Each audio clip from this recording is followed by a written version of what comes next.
આપણે જોડે આવી છે FZS વર્ઝન 4.0 અને આપણે ચેન કરવાના છે. ચેન કરવા માટે અમે ચેન લોક નથી આવતું. સૌથી પહેલા આપણે એના કવરના બે બોલ્ટ ખોલી આવે સાઈડના બે ફોરફેડ ડિસ્મિસ વાળા બોલ્ટ છે, બે ખોલી દેવાના. એના પછી આ નીચે ઠેસી આવે છે, એક આગળ ઠેસી આવે છે, લોક આવે છે, ઠેસી લોક કહેવાય. આ લોક બોનટ અને સાઈડમાં મૂકી દઈએ અને આને આપણે જેમથી ઠેસી આવે ખેંચવાનું નહીં બહુ, એટલે લોક જ આવે. જો લોક તૂટી જાય તો કવરમાં ગેપ પડી જાય. એક અંદરની સાઈડ બી દબાવવાનું, લોક જ આવે છે. ખુલી ગયું. હવે આને ઉપરની સાઈડ લેવાનું, આમ ખેંચશો તો લોક તૂટી જશે અને સાઈડમાં મૂકી દેવાનું. આ ગાડીમાં કેમ કે આ રેસિંગ ટૂંકમાં સમજો કે સારા રેસર બાઇક જેવું જ ગણાય, એટલે એની અંદર ચેન લોક ના આવે. તો ચેન લોક માટે આપણે શું કરવાનું, ચેન લોક તો આપણે કાઢી લઈશું.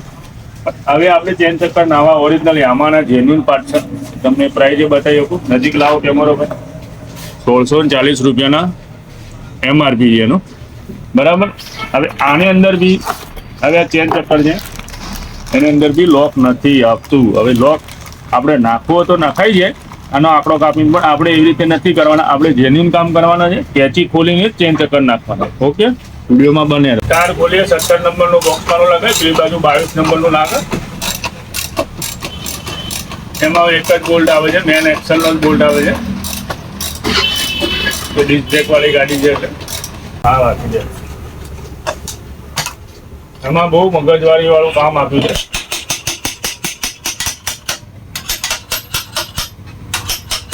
ચેન ચક્કર ખોલવા માટે ઘણું બધું ખોલવું પડે છે.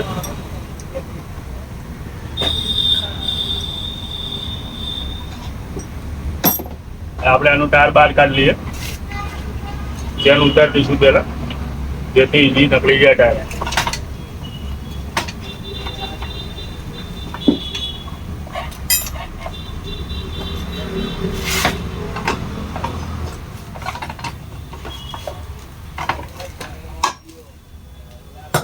ટાયર બહાર કાઢી લીધું,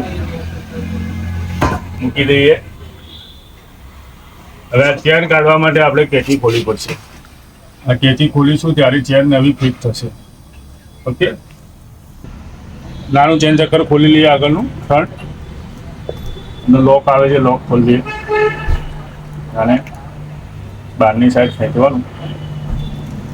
લોક આવી ગઈ બહાર. એક જ બોલ્ટ આવે છે, આવું ચેન ચક્કર પતી ગયા છે. નીચે જવા દે. આને કાઢવા માટે લોક સિસ્ટમ તો છે નહીં, આપણે કેચી ખોલીશું. ખોલી નાખીએ આપણે આટલા, જેથી ચેન આપણે ઈઝી આપણને ખોલવા પ્રોબ્લેમ ના થવી જોઈએ. એ કામ પ્રોપર થાય તો વધારે મજા આવે. ક્યારેક કરવું તો થઈ જાય, પણ આપણે ડાયરેક્ટ નથી કરતું.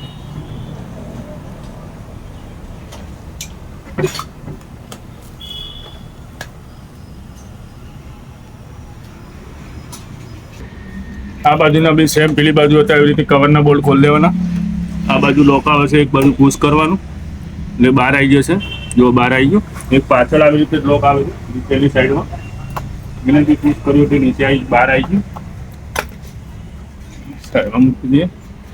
સેમ વસ્તુ અહીંથી ખેંચવાનું, અંદર લોક આવે છે.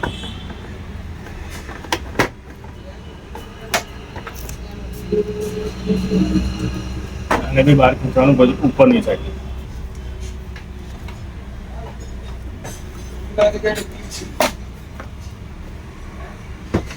હવે આપણે આ 17 નંબરની નટ છે, એને પકડવાની છે પેલી બાજુથી. આ બાજુથી ખોલીશું આપણે. થોડો લાગ લઈ લઈએ એટલે શું આપણે ખોલવામાં ઈઝી ને.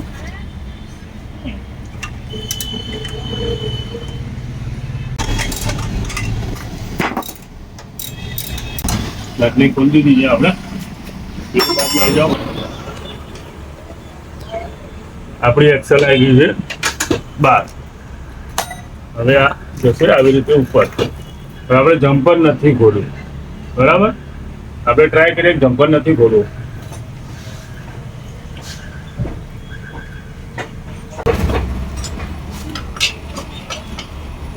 એ બાજુ એક વાઇસર છે કાઢી લઈએ એટલે આપણે થોડી ગેપ મળી જાય.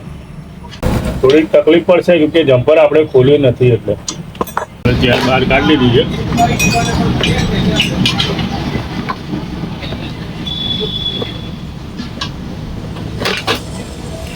ચેન આખી બહાર આવી.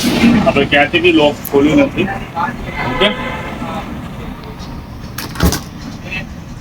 આપણે આને થોડું ક્લીન કરી નાખીએ કે નવા ચેન ચક્કર નાખીએ જેવું તેવું ફિટ ના કરે.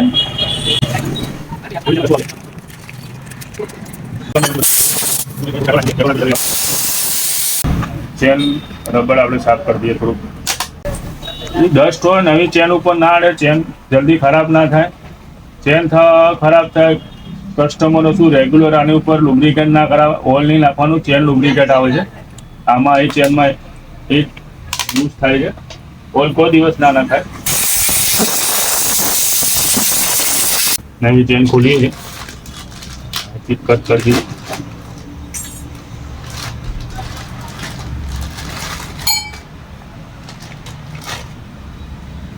જોઈ લો હવે આ નવી ચેનમાં તમે ખોલીને બતાવી ત્યાં પણ ચેન લોક નથી આપેલું. જોઈ લો, ચેન લોક નાખવો તો નખાય એવું નથી કે ના નખાય, મને આવડે બી છે પણ હું નથી ડાયરેક્ટ કંપની જેવી રીતે આપી છે એવી રીતે જ ચેન્જ કરી. હવે આપેલું જ છે માર્કો, તમે આથી ચેન લોક કાઢી બીજું ચેન લોક બેહાડી શકો છો. પણ આ નાખવાથી શું વધારે સેફટીની ગાડીની રહે, કોઈ દિવસ રસ્તામાં ચેન લોક ખુલે નહીં, એની માથાકૂટ ના. હવે આપણે ચેન લગાવી ચલો. આપણે ચેન નીચે પડી રહે તો બસ જમે નહીં કેમ કે આ ઓરિંગ વાળી ચેન આવી છે, ખાસ એ બધું ધ્યાન રાખવું પડે. થોડું ભાઈ અધર લાવો તો સંદીપભાઈ. હવે ચેન બેસી ગઈ છે, હવે આપણે રબર લગાવી દઈએ આનું. સંદીપભાઈ થોડું બહાર ખેંચો ને. હવે કટોરી ભૂલવાની, આ કટોરી બે બાજુ લાગે, આપણે આ બાજુ લગાવી દઈએ. આમાં બે જણા જોઈએ, આપણે એકલા હાથે કરીએ છીએ. સંદીપભાઈને અત્યારે થોડી મદદ લીધી છે આપણે. સંદીપભાઈ કામમાં હતા, સંદીપભાઈ થોડું પકડી રાખો, લગાવવાની પણ તમે આ બાજુ પકડી રાખો, આદર કરો. बोल रहे मैं अभी ठीक कर देता हूँ, अभी ठीक कर देता हूँ. मैंने तो दिखा रहे थे कि तू क्या कर रहा है. थोड़ा बाहर काढ़ो तो संदीप भाई. हाँ पीली बाजू बेसी गई, अदर करो तो थोड़ू. हाँ करो बराबर છે, પરફેક્ટ છે. કપડું લીધું થોડું, એને આપણે ઓઇલિંગ કરી દઈએ. એક્સેલ ઇઝી જાય. ગ્રીસ લગાવ્યા સંદીપ કે ગ્રીસ લગાવો તો ગ્રીસ લગાવી દઈએ. આ બધું કરવાથી શું આ એક્સેલ ઉપર ગ્રીસ લગાવવાથી એનું મુવમેન્ટ બી સારું હોય કેચીનું. થોડું અધર કરો તો સંદીપભાઈ, પાછળ ખેંચો તમારી બાજુ. જુઓ એકદમ ઇઝી. આપણે પેલી બાજુ જો જતી રહી.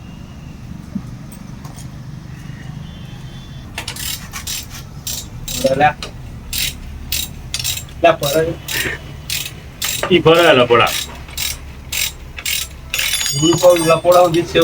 ફરા છે. આગળનો ફ્રન્ટ ચક્કર છે નાનું, લગાવી દઈએ આપણે.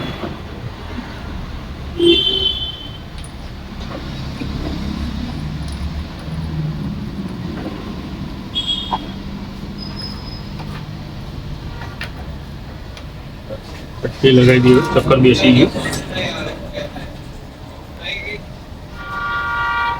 એક જ બોલ્ટ આવે છે આમાં, આમાં થોડું ક્રોસ રાખીને બેસાડવું પડે, સીધું સીધું ના બે. બસ હવે એને 8 નંબરનો બોલ્ટ લગાવી દઈએ આપણે.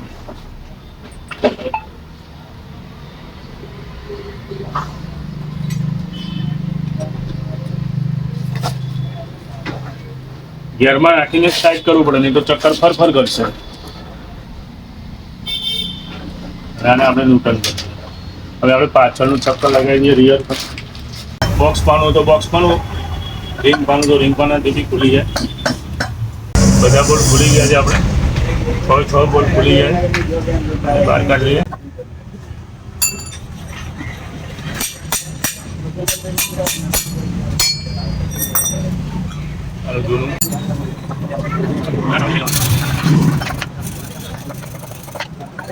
નવું બેસાડી દીધું છે આપણે, આ જૂનું હતું એનું. પાછા 6 છ 12 નંબરના પેલના બોલ્ટ ટાઈટ કરી દઈએ. ના તો હમણાં સ્ટેન્ડ રહો તો 15-20 મિનિટમાં ચેન ચક્કર ના થઈ ગયો હોત. આપણે આવી કાર બેહાડી છે.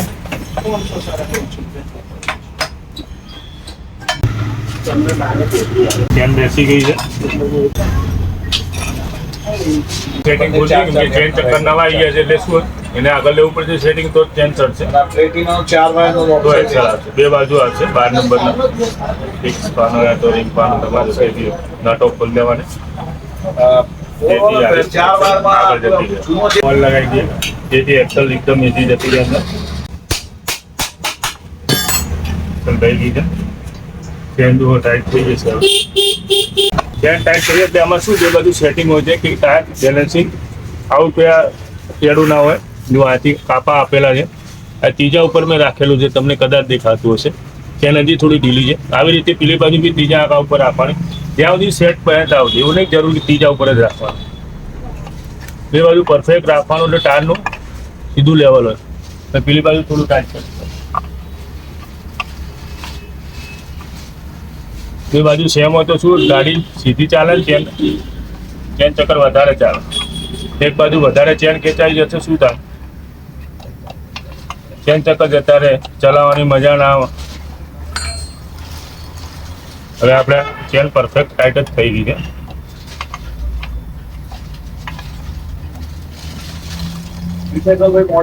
બરાબર ચેન કમ્પ્લીટ ટાઈટ થઈ ગઈ છે. હવે અમારે જેમ હતું એ તો નોર્મલ તો અમે ફિટ કરી દઈશું. એ તો તમને ખ્યાલ જ હશે. વિડીયોને શેર કરો, લાઈક કરો અને સબસ્ક્રાઈબ કરો. બરાબર જેથી તમારો ભાઈ બી આગળ વધે તે સબસ્ક્રાઈબ બી વધતા રહે.